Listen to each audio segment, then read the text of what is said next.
Nocebos, The Power of Negative Beliefs by Dr. Bruce Lipton.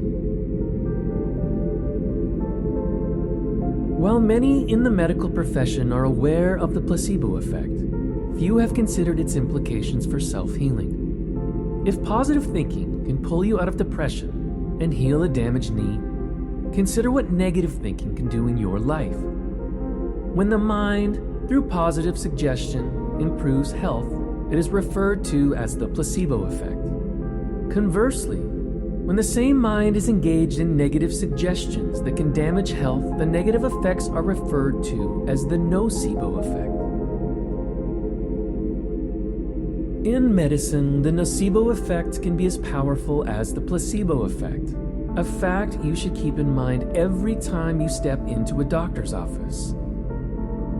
By their words and their demeanor, physicians can convey hope-deflating messages to their patients. Messages that are, I believe, completely unwarranted. Albert Mason, for example, thinks his inability to project optimism to his patients hampered his efforts with his ichthyosis patients. Another example is the potential power of the statement, "You have 6 months to live." If you choose to believe your doctor's message, you are not likely to have much more time on this earth. I have cited the Discovery Health Channel's 2003 program, Placebo, Mind Over Medicine, in this chapter because it is a good compendium of some of medicine's most interesting cases. One of its more poignant segments featured a Nashville physician, Clifton Meador, who has been reflecting on the potential power of the nocebo effect for 30 years.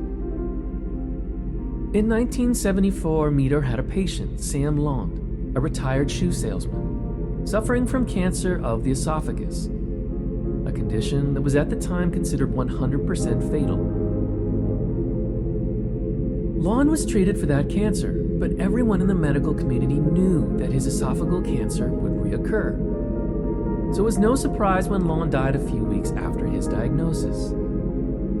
The surprise came after Lon's death, when an autopsy found very little cancer in his body, certainly not enough to kill him.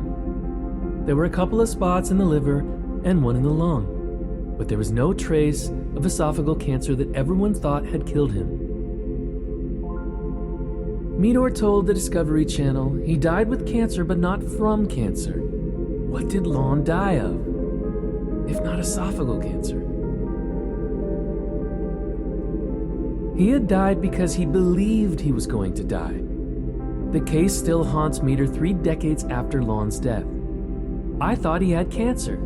He thought he had cancer. Everybody around him thought he had cancer. Did I remove hope in some way?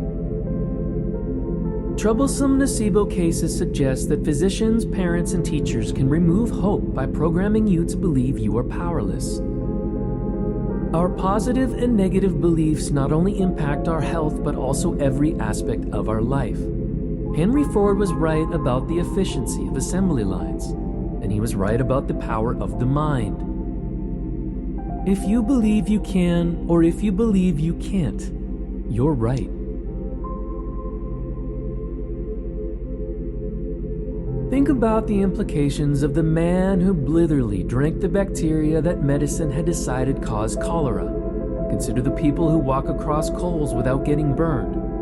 If they wobble in the steadfastness of their belief that they can do it, they wind up with burned feet. Your beliefs act like filters on a camera, changing how you see the world.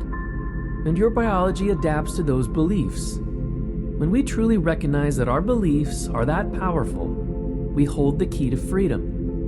While we cannot readily change the codes of our genetic blueprints, we can change our minds, and in the process, switch the blueprints used to express our genetic potential. Nocebos, The Power of Negative Beliefs by Dr. Bruce Lipton.